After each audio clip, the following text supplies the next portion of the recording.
يوم ترونها كل مرضعة عما أرضعت وتضع كل حمل حملها وترى الناس سكارى وما هم بسكارى ولكن عذاب الله شديد। ইসরাফিল আলাইহিস সালাম যেদিন সিংহায় ফুৎকার দিবে, প্রথম সিংহার ফুৎকারে নিম্নে 6 মাস পর্যন্ত ইসরাফিলের সিংহা বাজতে থাকবে। প্রথমে এত মধুর আওয়াজ, এই মধুর আওয়াজে মানুষ বেকুল হয়ে যাবে। এত সুন্দর আওয়াজ কোথা থেকে আসছে, এত সুন্দর আওয়াজ কোথা থেকে আসে। যখন সময়কালী চলবে, সময়কালী চলে যাবে, তখন আওয়াজটা বাড়তে বাড়তে বাড়তে বাড়তে বিকট থেকে বিকটতর হতে থাকবে। এক পর্যায়ে মানুষ একবারে বেকুল হয়ে যাবে। ওই দিন যেদিন ইসরাফিল সিংহায় ফুৎকার মারবে, যখন আওয়াজটা বেশি বাড়তে থাকবে, ওই দিন মানুষ কি অবস্থা হবে, মানুষের অবস্থা কেমন হবে? আল্লাহ তাআলা অন্য আয়াতে বলেন, আল্লাহ রাব্বুল আলামিন বলেন, ওই দিন যেদিন ইসরাফিল সিংহের মধ্যে ফুৎকার মেরে দিবে, আওয়াজটা যখন বিকট থেকে বিকটতর হতে থাকবে, ওই দিন মানুষের অবস্থা কি হবে জানো রে মানুষ? ওই দিন মানুষের অবস্থা হবে, একটা মা যদি তার কুলের মধ্যে সন্তানকে রেখে দুধ পান করায়, মা দুধ পানের কথা ভুলে যাবে, সন্তানকে তার কুল থেকে ছেড়ে দিবে, বলতেও পারবে না। একটা মায়ের গর্ভে যদি বাচ্চা থাকে, এই বাচ্চাটা কোন দিক দিয়ে প্রসব হয়ে যাবে মা টের পাবে না। বুঝেন তো আপনার কি অবস্থা হবে, কেমন একটা পরিস্থিতি হবে? যেই দিন মা এত কষ্ট করে আমাদেরকে, আমাদের মা এত বেদনা অবস্থায় আমাদেরকে দুনিয়াতে প্রসব করে, এই মা এই অবস্থায় কোন দিক দিয়ে বাচ্চা প্রসব হয়ে যাবে মা টের পাবে না, মা টের পাবে না। এমন একটা ভয়াবহ পরিস্থিতি হয়ে যাবে ওই দিন কিয়ামতের কঠিন ময়দানে। সূরা কারিয়ার মধ্যে আল্লাহ বলেন কি একটা পরিস্থিতি হবে, ওমা আদরাকা মাল কারিআ ইয়াওমা ইয়াকুনুন নাসু কাল ফারাশিল মাবথুস। ওই দিন যেদিন কিয়ামত শুরু হয়ে যাবে, ওই দিন মানুষের অবস্থা কি হবে জানো রে? মানুষ বেকুল অবস্থায় ঘুরতে থাকবে, মাতাল অবস্থায় মানুষ ঘুরতে থাকবে। ইয়াউমা ইয়াকুনুন নাসু কাল ফারাশিল মাবথুস, মানুষ যেন একবারে কীটপতঙ্গের মতো এলোমেলো অবস্থায় দৌড়াদৌড়ি করতে থাকবে, ঘুরতে থাকবে। মানুষ কেউ কারো খবর নিতে পারবে না। মানুষের এমন একটা অবস্থার সৃষ্টি হয়ে যাবে যে কেউ কারো কোনো খবর রাখবে না। মানুষের অবস্থাটা এমন হয়ে যাবে যেমন তারা মাতাল হয়ে গেছে। মূলত তারা মাতাল হয় নাই, মূলত তারা পাগল হয় নাই, কিন্তু মানুষকে মানুষ দেখলে মনে হবে যেন সে পাগল হয়ে গেছে। এমন একটা অবস্থা সৃষ্টি হয়ে যাবে ওই দিন। আল্লাহ রাব্বুল আলামিন বলেন, ওয়া তাকুনুল জিবালু কাল ইহনিল মানফুশ। ওই দিন এত বড় বড় পাহাড় আল্লাহ রাব্বুল আলামিন সৃষ্টি করেছেন, জমিন যেন নাড়াচাড়া না করে। ওই দিন কিয়ামতের কঠিন ভয়াবহ অবস্থায় আল্লাহ রাব্বুল আলামিন যেদিন কিয়ামত করবেন, ওই দিন সমস্ত পাহাড়গুলা রঙিন তুলার মতো উঠতে থাকবে, রঙিন তুলার মতো উঠতে থাকবে। রঙিন তুলা যেরকম ভাবে আকাশে উড়ে শূন্যে উড়ে, ওই রকম ভাবে পাহাড়গুলা উড়ে উড়ে সাগরের মধ্যে গিয়ে পড়বে। কি একটা ভয়াবহ পরিস্থিতি হবে! এত বিশাল পাহাড়, যেই পাহাড় আমাদের জমিনকে স্থির রেখেছে, এই জমিন যখন নড়াচড়া করতো তখন আল্লাহ তাআলা নড়াচড়া না করার জন্য আল্লাহ এই পাহাড়কে পেরেক হিসেবে ব্যবহার করেছেন। আর এই পাহাড়েই কিয়ামতের কঠিন ময়দানে ইসরাফিলের সিংহার ফুৎকারে এই সমস্ত পাহাড় উড়ে উড়ে উড়ে উড়ে গিয়ে সাগরে পড়বে। চিন্তা করেছেন কি ভয়াবহ পরিস্থিতি হবে? ইসরাফিলের সিংহা কেমন? হাদিসের মধ্যে রাসূল করিম সাল্লাল্লাহু আলাইহি সাল্লাম বলেন, আল্লাহর নবী বিশ্ব নবী রাহমাতুল লিল আলামিন বলেন, ইসরাফিলের সিংহাটা এত বড়, এত বড়। আল্লাহর নবী বিশ্ব নবী রাহমাতুল লিল আলামিন যেদিন মেরাজে গিয়েছিলেন, মেরাজের রজনীতে যখন ইসরাফিল আলাইহিস সালাতু ওয়াস সালামের সাথে আল্লাহর নবীর সাক্ষাৎ হলো, আল্লাহর নবী বিশ্ব নবী রাহমাতুল লিল আলামিন ইসরাফিল আলাইহিস সালাতু ওয়াস সালামকে সালাম দিলেন একবার, সালামের কোনো জবাব নাই। দ্বিতীয়বার সালাম দিলেন, সালামের জবাব নাই। তৃতীয়বার যখন আল্লাহর নবী সালাম দিলেন, সালামের উত্তর দিলেন ইসরাফিল। ইসরাফিলকে আবার আল্লাহর নবী প্রশ্ন করলো, ভাই ইসরাফিল, তুমি ইতিপূর্বে দুইবার সালাম দিয়েছি কিন্তু সালামের জবাব দাও নাই, তার কারণ কি? ইসরাফিল আলাইহিস সালাতু ওয়াস সালাম ডাক দিয়ে আল্লাহর নবীকে বললেন, ইয়া রাসূলুল্লাহ, ইয়া হাবিবাল্লাহ, ওগো নবীজি, আপনার আমি সালাম শুনেছি কিন্তু আমার আল্লাহর আদেশ নাই বিধায় আমি আপনার সালামের জবাব দিতে পারি নাই। আল্লাহ রাব্বুল আলামিন আমাকে বলেছেন, ইসরাফিল, তুমি তোমার এই সিংহা নিয়ে তুমি বসে থাকো, যখন আমি আল্লাহ আদেশ করব এক সেকেন্ডও তুমি দেরি করতে পারবে না, তৎক্ষণাৎ সাথে সাথে সিংহায় ফুৎকার মেরে দিতে হবে। এজন্য ইয়া রাসূলুল্লাহ, ইয়া হাবিবাল্লাহ, ওগো নবীজি, আমি এই ভয়ের মধ্যে ছিলাম আপনার সালামের জবাব যদি আমি দেই আর এর ভিতর দিয়ে যদি আল্লাহ রাব্বুল আলামিন আদেশ করেন ইসরাফিল তুমি সিংহায় ফুৎকার মারো, তাহলে তো আমার দেরি হয়ে যাবে, আল্লাহর আদেশের লঙ্ঘন হয়ে যাবে। এজন্যই আমি অপেক্ষা করেছিলাম, আমার আল্লাহ যদি আদেশ করেন সালামের জবাব দেওয়ার জন্য, তখনই আমি সালামের জবাব দিব। আমার আল্লাহ এই মুহূর্তে আমাকে আদেশ করেছেন, ইসরাফিল রে, আমার নবী যে জায়গার মধ্যে মেহমান হয়ে এসেছেন ওই জায়গার মধ্যে আমি আমার নবীকে আসমানে রেখে আমি দুনিয়া কোনোদিন কিয়ামত করব না, তুমি সিংহায় ফুৎকার এখন দিতে হবে না, আমার নবীর সালামের তুমি জবাব দাও। এজন্য ইয়া রাসূলুল্লাহ, আমি এই মুহূর্তে আপনার সালামের জবাব দিয়েছি। আল্লাহর নবী বলেন, আমি ইসরাফিলের সিংহাটা এরকম দেখেছি, একটা টিকটিকির ডিম যদি আপনার আমার হাতের মধ্যে নেই, টিকটিকির ডিম ছিলেন, টিকটিকির ডিম যদি আপনার আমার হাতের তালুর মধ্যে রাখি, তাহলে তালুর মধ্যে রাখা অবস্থায় তালুর মধ্যে একটা ডিম কত বড় দেখা যায়।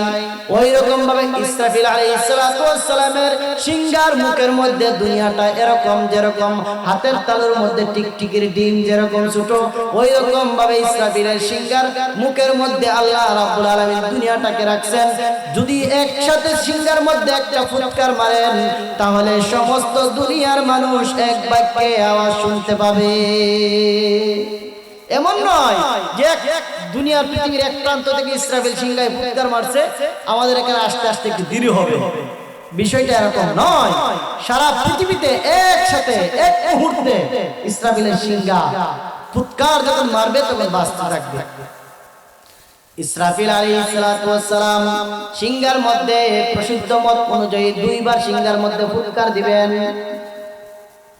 একটাকে বলা হয় রাজিফা আর একটাকে বলা হয় রাজিফা। রাজিফা আর রাজিফা, প্রথম সিংহায় ফুৎকার যেদিন মারবে ইসরাফিল আলাইহিস সালাতু ওয়াস সালামের এই প্রথম সিংহায় ফুৎকারের মাধ্যমে সমস্ত পৃথিবীটা ধ্বংস হয়ে যাবে, সমস্ত মাখলুকাত দুনিয়া থেকে বিদায় নিয়ে যাবে, আর কোন মাখলুকাত থাকবে না, ফেরেশতা ব্যতীত।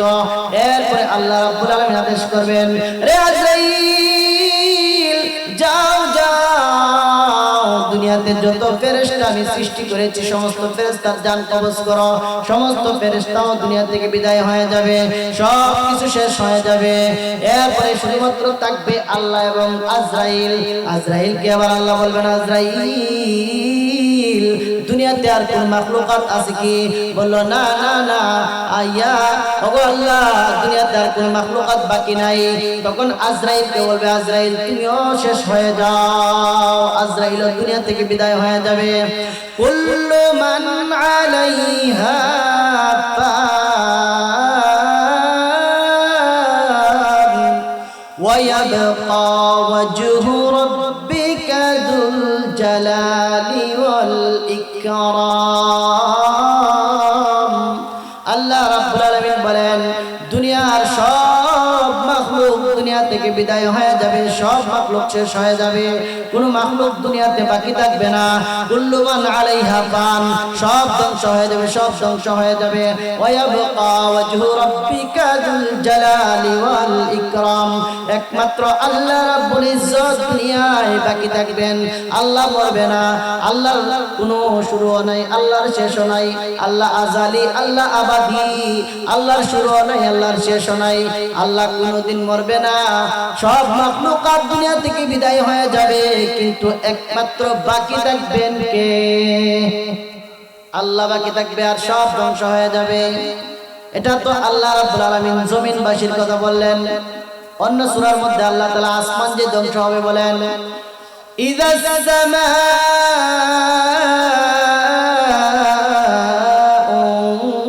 ফাতারাত ওয়া ইযাল কাওয়াকিবু তাতারাত। আল্লাহ রাব্বুল আলামিন বলেন, ইযাস সামাউ ফাতারাত, যেদিন আসমান ফেটে বিদীর্ণ হয়ে যাবে, আসমানটা ফেটে চৌচির হয়ে যাবে, আসমান ফেটে যাবে। আসমান এরকম ভাবে বর্তমানে যেরকম আছে, কোনো নিপুণ, কোনো পাটা নাই, কোনো খুঁত নাই, কোনো ছিদ্র নাই, কোনো আসমানের মধ্যে কোনো খুঁটি নাই। এরপর আসমান আমাদের উপরে কত সুন্দর করে আল্লাহ রাব্বুল আলামিন রাখছেন। এত সুন্দর নিপুণ আসমানটার ওই রকম ভাবে থাকবে না। আল্লাহ রাব্বুল আলামিন বলেন, যেদিন কিয়ামত হবে ওই দিন ইযাস সামাউ ফাতারাত, আসমান ফেটে চৌচির হয়ে যাবে। ওয়া ইযাল কাওয়াকিবু তাতারাত, এই যে আমরা এত সুন্দর ঝিকিমিকি করছে আকাশের মধ্যে তারকারাজি, লক্ষ লক্ষ কোটি কোটি তারকা, একটা তারকা আকাশে থাকবে না। সমস্ত তারকা আসমান থেকে খসে খসে জমিনে পড়ে যাবে। وَإِذَا الْكَوَاكِبُ انتَثَرَتْ وَإِذَا الْبِحَارُ فُجِّرَتْ। আল্লাহ এবার সাগরের কথা বলেন। সাগরের মধ্যে তো বড় বড় সাগর, এই সাগরগুলো আল্লাহ কিভাবে ধ্বংস করবে? এই সাগরের মধ্যে আল্লাহ রাব্বুল আলামিন এমন ভাবে একটা উত্তাল ঢেউ সৃষ্টি করে দিবেন, সাগরের মধ্যে এমন ভাবে একটা উত্তাল সৃষ্টি হয়ে যাবে যে সাগরের ভিতর থেকে আল্লাহ তাআলা আগুন তৈয়ার করে দিবেন। সাগরের ভিতরে আগুন আছে, সাগরের নিচে আগুন জাতীয় পদার্থ আছে। এজন্য তো দেখবেন সাগর থেকে কিন্তু কারেন্ট তৈরি হয়, কিন্তু কারেন্ট তৈরি হয়, পানি থেকে কারেন্ট তৈরি হয়। আমরা ভাবি কই থেকে তৈরি হয়, মূলত পানির মধ্যে আগুনের একটা পদার্থ আছে। আল্লাহ রাব্বুল আলামিন যেদিন কিয়ামত সংগঠিত করবেন, ওই দিন সাগরের মধ্যে আল্লাহ তাআলা এমন একটা উত্তাল ঢেউ সৃষ্টি করে দিবেন, উত্তাল তরঙ্গ হবে, যে উত্তাল তরঙ্গের মধ্যে আল্লাহ তাআলা একটা আগুনের ফোয়ারা তৈরি করে দিবেন। এই আগুনটা কোথায় যাবে? রাসূল হাদিসে বলেন, কিয়ামতের দিন যখন আল্লাহ এই দুনিয়াটাকে কিয়ামতের মাঠ কায়েম করবে, এই দুনিয়ায় কি হবে? কিয়ামত এর মাঠ হবে। তবে এরকম ছোট দুনিয়া থাকবে না। আল্লাহ বলছেন, ওয়াইজাল আরদু মুদ্দাত, আল্লাহ জমিনকে টেনে আর লম্বা করবেন, অনেক প্রশস্ত করবেন। এই প্রশস্ত জমিনকে আল্লাহ রাব্বুল আলামিন হাশরের মাঠ কায়েম করবেন। এই হাশরের মাঠের বাউন্ডারি দিবেন আল্লাহ তাআলা সাগরের এই আগুন দ্বারা। সুবহানাল্লাহ জুড়ে বলেন। সাগরের আগুন দিয়ে আল্লাহ হাশরের মাঠের বাউন্ডারি দিবেন। চিন্তা করেন, মানুষ পলায়ন করার কোনো রাস্তা থাকবে? আমরা কোথায় পলায়ন করে যাইতে পারবো? ওই দিন হাশরের মাঠ কায়েম হবে। আল্লাহ রাব্বুল আলামিন বলেন সূরা কারিয়ার, ওয়া তাকুনুল জিবালু কালইহনিল মানফুশ। আল্লাহ রাব্বুল আলামিন যখন পাহাড় ধ্বংস করে দিবেন, ওই দিন আল্লাহ রাব্বুল আলামিন কিয়ামত করবেন। وتكون الجبال كالعهن المنفوش فأما من ثقلت موازينه فهو في عيشة راضية। ও দুনিয়ার মুসলমান ইমানদার, ওই দিন যদি আপনার আমার আমলের পাল্লা যদি ভারী হয়, ওই দিন কিন্তু আপনার আমার জীবনটা, আপনার আমার দিনটা কিন্তু খুব আনন্দের হবে। ওই দিন হাশরের ময়দানে মানুষ ইয়া নাফসি করতে থাকবে। মানুষ কেউ কারো পরিচয় দিবে না, কোনো আত্মীয় স্বজনের পরিচয় দিবে না। মা তার ছেলের পরিচয় দিবে না, বাবা তার মেয়ের পরিচয় দিবে না, ভাই তার ভাইয়ের পরিচয় দিবে না। এই কঠিন মুহূর্তে হাশরের ময়দানে যখন কেউ কারো পরিচয় দিবে না, فأما من ثقلت موازينه فهو في عيشة راضية। ওই কাল কিয়ামতের কঠিন ময়দানে ওই মানুষগুলা আনন্দে আত্মহারা অবস্থায় থাকবে। আমলের পাল্লা ভারী হবে, ওই মানুষগুলা কিয়ামতের ময়দানে কোনো চিন্তা থাকবে না, কোনো পেরেশান থাকবে না। ওই দিন তাদের কোনো চিন্তিত হবে না। তারা আল্লাহ রাব্বুল আলামিন ওই দিন তাদের আমলনামা দিবে ডান হাতে। কোন হাতে? এই যে একটু আগে হুজুর বলে গেল ডানপন্থী হবে একদল। হাসরের ময়দানে যখন সমস্ত মানুষ যখন একত্রিত হয়ে যাবে, কিছু মানুষ হবে ডানপন্থী, কিছু মানুষ হবে বামপন্থী। যারা ডানপন্থী হবে ওই সমস্ত মানুষের জন্য আল্লাহর তৈরি জান্নাত রয়েছে, তারা জান্নাতে যাবে। আর যারা হবে বামপন্থী ওই সমস্ত মানুষ যাবে জাহান্নামে, ওই সমস্ত মানুষ জাহান্নামে চলে যাবে। ওই দিন কিয়ামতের হাসরের ময়দানের কঠিন ভয়াবহ অবস্থাটা কেমন হবে আল্লাহ রাব্বুল আলামিন বলেন, যেদিন হাসরের মাঠ কায়েম করবেন ওই দিন মানুষ ইয়াউমা ইয়াফিরুল মারউ মিন আখিহি ওয়া উম্মিহি ওয়া আবিহি ওয়া সাহিবাতিহি ওয়া বানিহি। ওই দিন হাসরের মাঠ যেদিন কায়েম হয়ে যাবে ওই দিন একজন আরেকজন থেকে পলায়ন করবে। ইয়াউমা ইয়াফিরুল মারউ মিন আখিহি, ভাই ভাই থেকে পলায়ন করবে। ওয়া উম্মিহি ওয়া আবিহি, আরে আপনার আমার মা কত কষ্ট করে দুনিয়াতে আপনাকে আমাকে লালন পালন করেছে, কত কষ্ট সহ্য করে কোন শীতের রাত্রিতে আপনাকে আমার বিছানাটা গরম করে আমাকে ঘুম পাড়াইছে। ওই মা এত কষ্ট সহ্য করেছে, দুনিয়াতে নিজে না খেয়ে বাচ্চাকে খাওয়াইছে, আপনাকে আমাকে খাওয়াইছে। ওই মা ওই দিন কিয়ামতের ময়দানে আপনার আমার পরিচয় দিবে না। আমি যে আপনার আমার মা বাবার সন্তান ছিলাম দুনিয়াতে, ওই পরিচয়টুকু আপনার আমার মা আপনার আমার বাবা কিয়ামতের দিন দিবে না। ওই দিন বলবে কি, দুনিয়াতে আমার সন্তান ছিল ঠিক, কিন্তু তুমি যে আমার সন্তান আমি তোমাকে চিনি না, যাও যাও যাও, তুমি আমার এখান থেকে চলে যাও। আপনি যখন একটি আমলের জন্য আপনার ভাইয়ের কাছে যাবেন, আপনার বোনের কাছে যাবেন, আপনার মার কাছে যাবেন, বাবার কাছে যাবেন, ওই দিন আপনার মা আপনার বাবা আপনার ভাই আপনার বোন আপনার বন্ধু বান্ধব আত্মীয় স্বজন যাদের কাছে আপনি যান না কেন, ওই দিন বলবেন না না না, তুমি যে আমার কোনো আত্মীয় হও এই জিনিসটা আমি তোমাকে চিনি না। আমার দুনিয়াতে ভাই ছিল কিন্তু তুমি আমার ভাই কোনো পরিচয় নাই, দুনিয়াতে আমার বোন ছিল কিন্তু তুমি যে আমার বোন কোনো পরিচয় নাই, দুনিয়াতে আমার মা ছিল বাবা ছিল ঠিক, কিন্তু তুমি যে আমার মা তুমি যে আমার বাবা এটা আমি তোমাকে চিনি না। যাও যাও যাও, তোমাকে আমি কোনো আমল দিতে পারবো না, একটা নেকিও কেউ কাউকে দিবে না। ওই দিন কি হবে অবস্থা? যেদিন হাসরের মাঠ কায়েম হবে, তিন জায়গায় রাসূল বলেন একজন আরেকজনকে চিনবে না। কয় জায়গায়?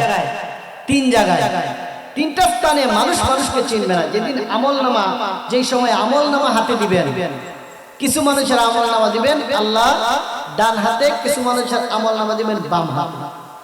আল্লাহর নবী বিশ্ব নবী রাহমাতুল লিল আলামিন বলেন, আরে আমার উম্মতের দল, কিয়ামতের দিন যখন আল্লাহ রাব্বুল আলামিন আমলনামা দিবেন, যাদের আমলনামা আল্লাহ ডান হাতে দিবেন, ওই সমস্ত মানুষ আনন্দে আত্মহারা হয়ে যাবে আর বলবেন, হা উমকরাউ কিতাবিয়া, হা উমকরাউ কিতাবিয়া, দেখো আমার আমলনামা কত সুন্দর, আল্লাহ তাআলা আমার আমলনামা ডান হাতে দিয়েছেন। ওই মানুষগুলা আনন্দে আত্মহারা থাকবে। কিন্তু আল্লাহ রাব্বুল আলামিন যাদের আমলনামা বাম হাতে দিবেন, এভাবে দিবেন না।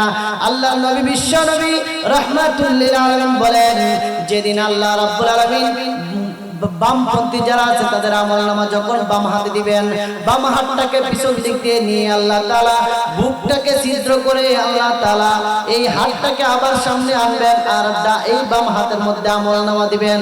ওই মানুষটা মানুষের সামনে গিয়ে মুখ দেখাইতে পারবে না, ওই মানুষটা কোনো মানুষের কাছে যাইতে পারবে না, লজ্জায় সে বলতে থাকবে, ইয়া লাইতানি কুনতু তুরাবা।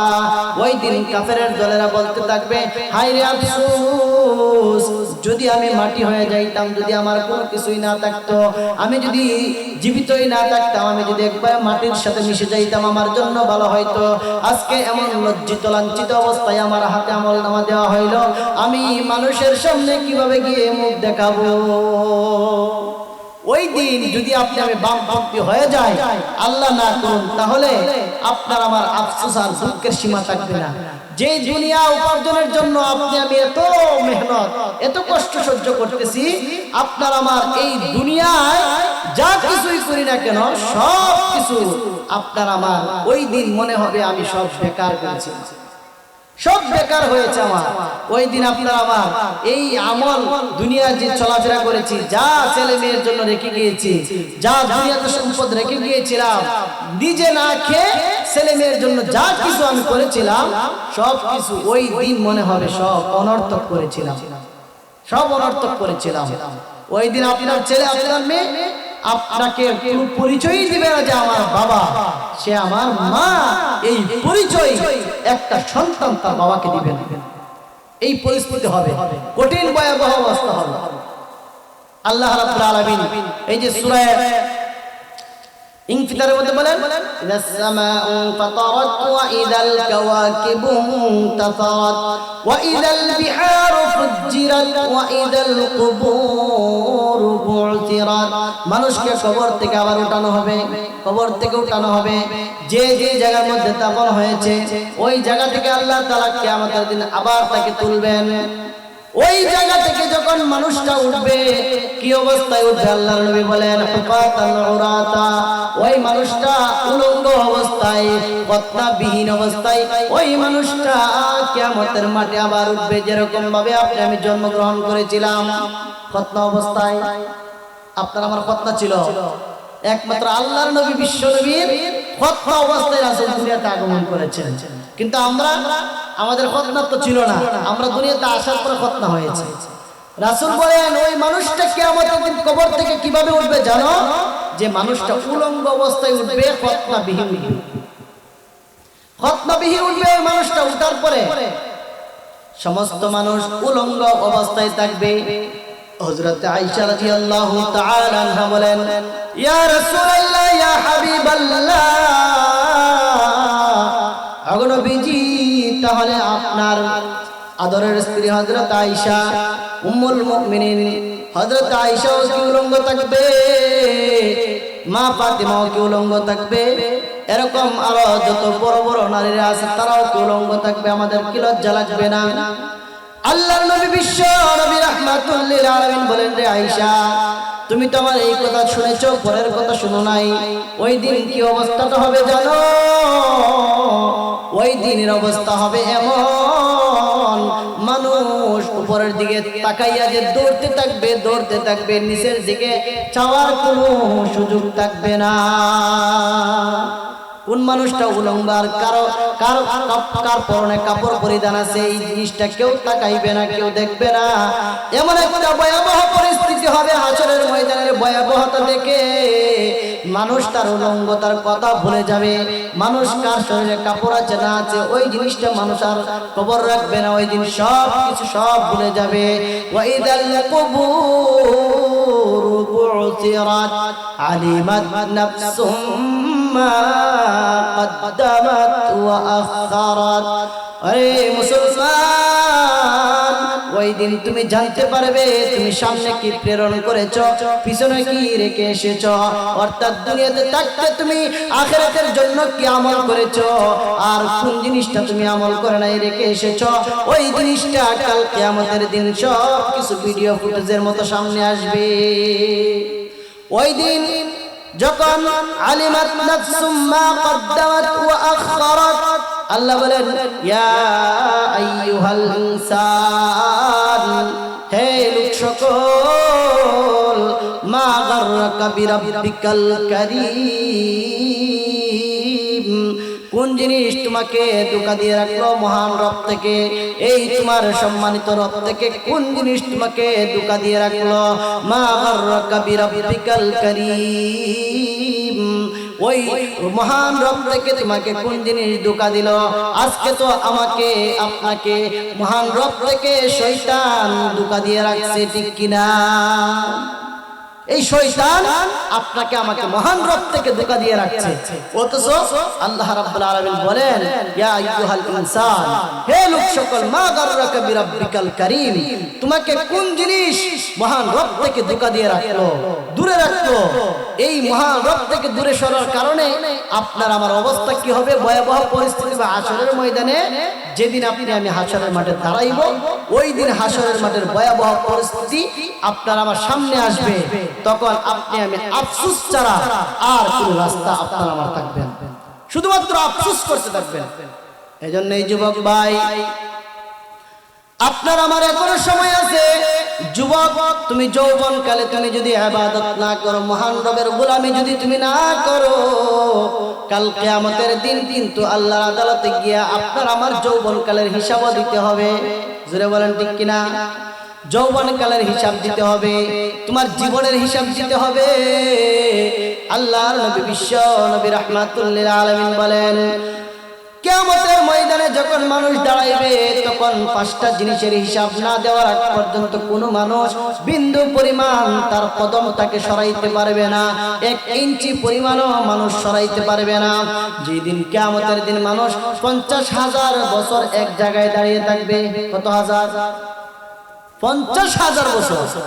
যে সেই কথা বলেন, আপনি আমি যদি আজকে আমাকে আপনাকে যদি বলা হয় এখানে 1 দিন 2 দিন 3 দিন আপনি দাঁড়িয়ে থাকবেন, 1 ইঞ্চি লড়তে পারবেন না, তাহলে বলেন কতটুকু কষ্টকর হবে? আর কিচ্ছু লাগবে না। আপনাকে ফ্যানের বাতাস দেওয়া হচ্ছে, আপনাকে শীতের দিন আপনাকে গরম তাও দেওয়া হচ্ছে, গরম বাতাস দেওয়া হচ্ছে, এরপরও চিন্তা করেন আপনি 3 দিন কি এক জায়গার মধ্যে 1 ইঞ্চি না নড়েও একটা মানুষ দাঁড়িয়ে থাকা সম্ভব?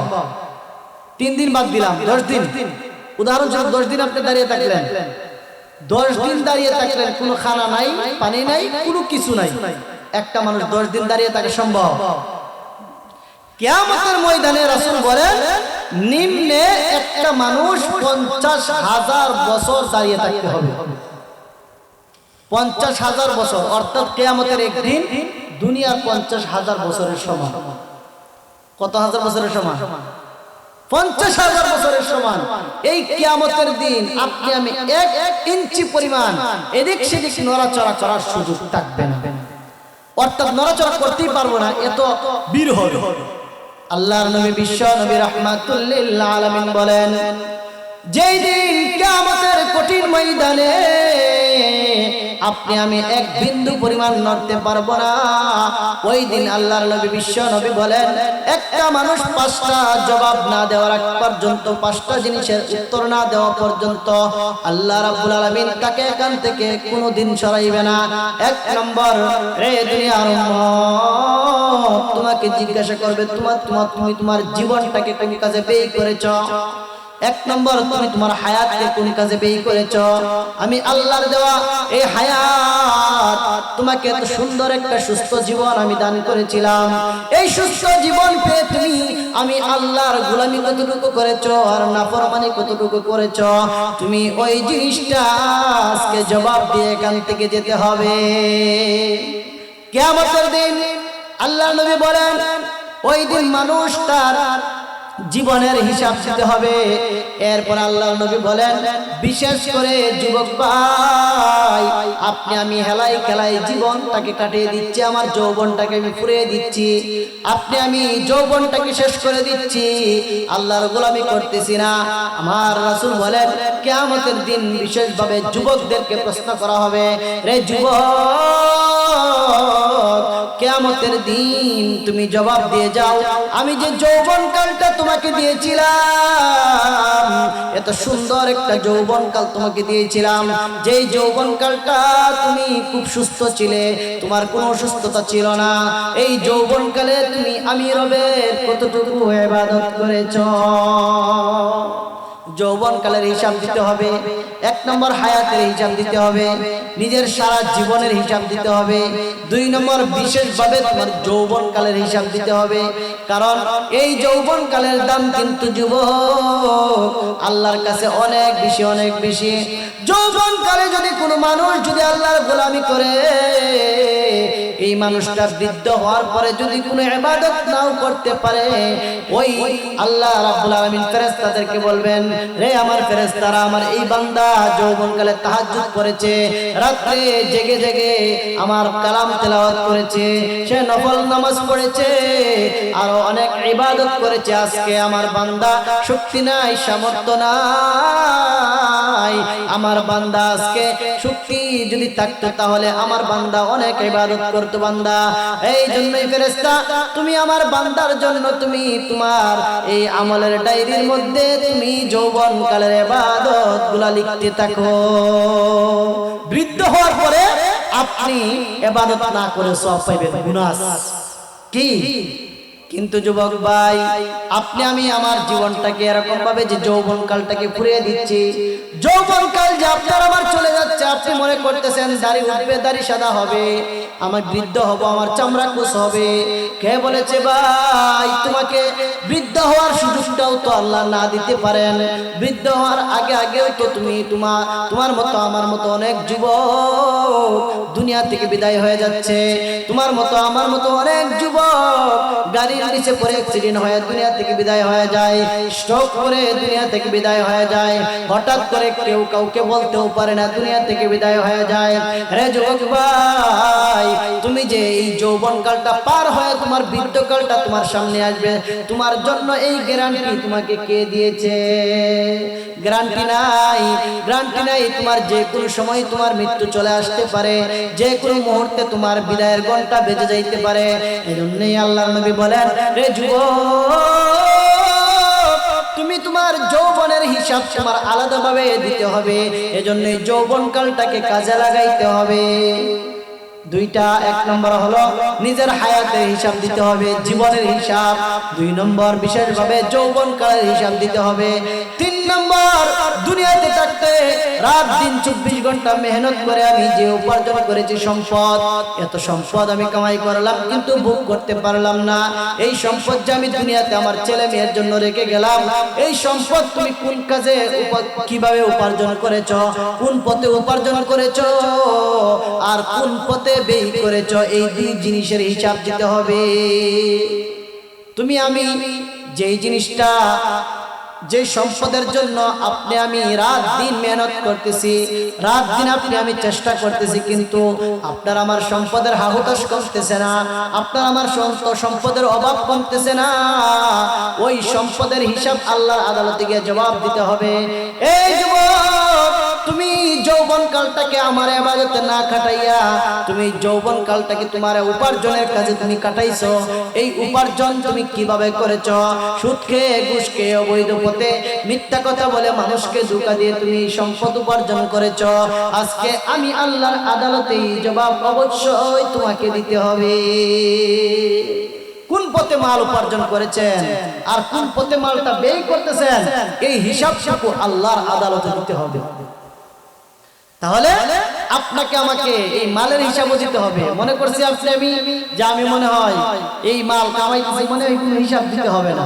হ্যাঁ, হিসাব দেওয়া সহজ হবে যদি আপনার উপার্জিত সম্পদ আপনি সঠিক রাস্তায় ব্যয় করে যেতে পারেন। এই সম্পদ আপনার আমার কিয়ামতের দিন আমল এটা একটা আকৃতি আকার ধারণ করবে। এই সদকা আপনার আমার আকৃতি ধারণ করে কিয়ামতের দিন আপনার আমার জাহান্নামের আযাব ফিরাইবে। আর যদি আপনি আমি যদি এই সম্পদ যদি ভালোভাবে উপার্জন না করি এবং ভালো রাস্তায় যদি ব্যয় না করি, তাহলে কিন্তু এই সম্পদ হিসাব দিতে হবে। আমরা তো আজকে আপনি আমি এই সম্পদ অবৈধ পথে উপার্জন তো করছি এবং অবৈধ পথে ব্যয়ও করতেছি। রাতকে রাত খেল তামাশায় কাটিয়ে দেয়, জুয়া। এখন দেখবেন মোবাইলের মধ্যে জুয়া, যুবকরা রাতকে রাত কাটিয়ে দেয়, জুয়া খেলে, ফ্রি ফায়ার খেলে। আহা, কত যে মূল্যবান সময় আপনি আমি নষ্ট করতেছি। এই জিনিসটা কিয়ামতের দিন যখন আল্লাহর আদালতে গিয়ে উপস্থিত হব, তখন আপনার আমার সময়ের কদরটা বুঝে আসবে, তখন বুঝে আসবে। এজন্যই যুবক ভাই, আপনাদের হাতে ধরে পায়ে ধরে আমি বলি, আপনারা যদি যৌবনকালটাকে সঠিকভাবে কাজে না লাগান, তাহলে কিন্তু আল্লাহর আদালতে গিয়ে, আল্লাহর আদালতের কাঠগড়ায় গিয়ে তোমাকে অবশ্যই জবাব দিতে হবে। এরপরে 5 নম্বরে হলো আপনি আমি যে ইলম শিক্ষা করেছিলাম, এই ইলম অনুযায়ী কতটুকু আমল করেছিলাম। আপনি আমি যতটুকু ইলম জানি, এক কথাই আপনি আমি কোনটা হালাল কোনটা হারাম এটা তো জানি, অবশ্যই জানি। হালাল হারামটাও আমি আপনি জানি, এবং জায়েজ না জায়েজের মাসলাও জানি। মোটামুটি সবাই মোটামুটি কিছু মাসলা আছে যেগুলো মন মুফতিকে জিজ্ঞাসা করলে বোঝা যায় এটা হালাল, এটা হারাম, এটা হালাল, এটা হারাম, এটা জায়েজ, এটা না জায়েজ। আমরা বুঝতে পারি না? বুঝতে পারি। এই জিনিসটাও কিয়ামতের দিন আল্লাহ জবাব দিবেন যে তুমি যে উপার্জিত সম্পদ দোকানদারি করে ব্যবসা বাণিজ্য করে তুমি তোমার এই সম্পদটা যে উপার্জন করেছো এটাকে বৈধ পথে করেছিলে না অবৈধ পথে করেছিলে, এই জিনিসের হিসাব দিতে হবে কিয়ামতের মাঠে। এজন্যই কিয়ামত হয়ে যাবে। আল্লাহ তাআলা এই কিয়ামতের আয়াত এত অসংখ্য অগণিত বললেন কেন? এই জন্যই বলেছেন মানুষের ভিতরে যেন ধাক্কা লাগে, মানুষের অন্তর যেন নরম হয়, মানুষ যেন কিয়ামতের কথা মনে করে মুমিন মুসলমানরা যেন তাদের আমলকে পরিশুদ্ধ করতে পারে, মানুষ যেন অবৈধ পন্থায় যেন মাল উপার্জন না করে, চলাফেরা না করে, নিজের জীবনকে যেন পরিশুদ্ধ করে। এজন্যই আল্লাহ রাব্বুল আলামিন এই কিয়ামতের আয়াতগুলো আমাদের সামনে বারবার বারবার বলে বলে আমাদেরকে সতর্ক করেছেন। এবং আমরা তো মরে যাব কিয়ামত হওয়ার আগেই। মানুষ যখন মরে যায় তখনই তার কিয়ামত শুরু হয়ে যায়। মানুষ যখন মরে যায় তখনই কিন্তু তার কিয়ামত শুরু হয়ে যায়।